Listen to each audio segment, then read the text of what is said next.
to another chat about life-changing words, the phrases, the things you may have heard or seen that just had an impact on you at the time, but much more importantly in this case, they've stood the test of time.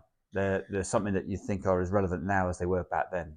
So it's your turn today, Steve. Give us a good one. What is it? It is, and it's funny, isn't it, that these phrases that we're throwing out, and this is old. This phrase I'm about to share with you is old. I mean, this is going back decades, but it made a difference. Made an impact. Yeah.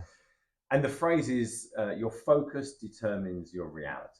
Your focus determines your reality. Yeah. Right. So, okay. So what did that mean to me? I remember seeing a video,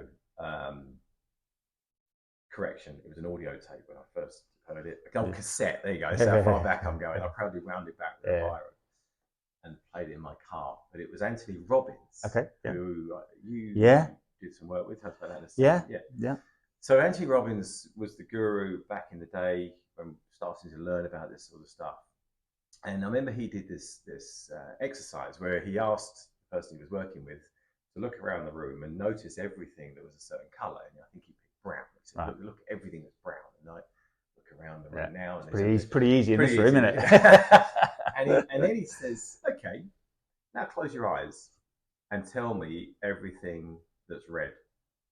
And you feel fooled because, well, hold on a second. The rules were brown. You now tell me a different colour. Of course I wasn't looking. I didn't see it. You then open your eyes up and you can see the red stuff. And sometimes you might go, hang on a second, that was sort of reddy brown, and you put it. The point is, and this is, I think it's what we all do in life, as the psychologist will tell us, is that we will focus on certain things to justify our actions, and we will focus on certain things to make decisions and create references to create a new reality, because we're all trying to make sense of this crazy world. As the psychologists will tell us, right? So what is that in a sporting context? I remember going to, it was actually a European Championships back in the day, and it was in Birmingham. I was 18, so it was raining. It always rains in Birmingham. So the European Junior Championships. Because that was at Birmingham, wasn't it? That was in Birmingham. Peter Crampton won the 400 metres, if I remember rightly. Jason Henderson won the... There you go. Fiona May. Anyway, we digress. I eventually won the javelin, which I wasn't expected to. Oh, you're not? Not particularly. No, there was a new kid on the block. Anyway, a Russian guy.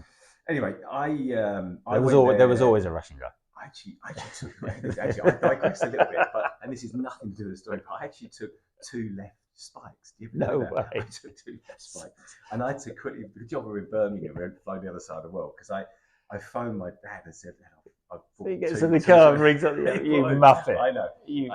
Get what you focus on. Yeah, you should have focused on your kit more than your focus determines your reality. Focus on your kit. So that was the side issue. The real issue on the day, the challenge to all of us, that we were in the marquee at the back, which was the call room. The championships, an hour before you go to the call room, check your numbers, check your spikes, and that's when the nerves really start jangling, isn't it? Because that's absolutely. You really start feeling it. We could do a whole session on that. Everyone's eyeballing each other. That's where the race begins. It begins. and champions are born and made in that room. Absolutely. The rain. You take me back there. The rain was hitting the canvas at the top of this marquee so hard we could barely hear each other talk. Right. It was awful. I mean, the conditions were horrendous. Yeah, well, it's Birmingham.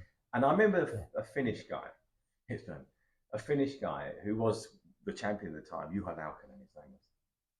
He turned to me and went, I have no chance. What do you mean? What are you talking about? Really? He said, I can't throw in the rain. And he decided he couldn't throw in the rain. Now, throwing in the rain, I'm going to detail, but it's tricky. It's slippy, both hand grip. It's a lot of trust. It's tough. And I remember thinking, okay, that's interesting. He's decided he can't. What if you were to do the opposite? What if you were just to focus on something that you can do and ignore the stuff you can't? And it set me on a path. I'm not saying it was the only factor, but it certainly made a massive difference.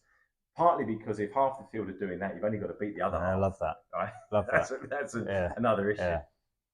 But I took that with me for the rest of my sporting career. And since, because I've since relearned it in different contexts. You hear it in people with depression. It's used as a phrase. Tell me what is going on in your world that you're enjoying. Yeah. Because it's so easy to go, this is a problem, this is a struggle, I can't do it. Rather than, well, what's going well? What's going well? Enjoy it. Yeah, it's a lovely question, which is, what's good about this? When you're injured, let's take as an athlete. I remember we both had serious injuries. I remember there were times where really bad. You're injured, you're out, and you think I'm not going to get back. And someone asks you, "What's good about this?" Because your brain has to find something good. Yeah. So it's an open question. But it ties, and that's not like being super positive, but it's recognizing that your focus does determine your reality, and we can choose what we focus on. Yeah. And you can apply that to anything. Now, we were lucky enough to apply that in sport, and a lot of that we would have done naturally. Yeah. A lot of the stuff we talk about, we weren't really thinking about when we were doing it. We're reflecting now, but that is definitely your focus determines your reality. Yeah. Because as an athlete, you have a choice. You can choose to focus on weight training. You can choose to focus on speed. You can choose to focus on endurance. You can choose that there's so many different things you could do to become a better athlete. But at some point, you have to choose what are the things that I'm going to really double down on. Because if you try and do everything, you don't do anything properly.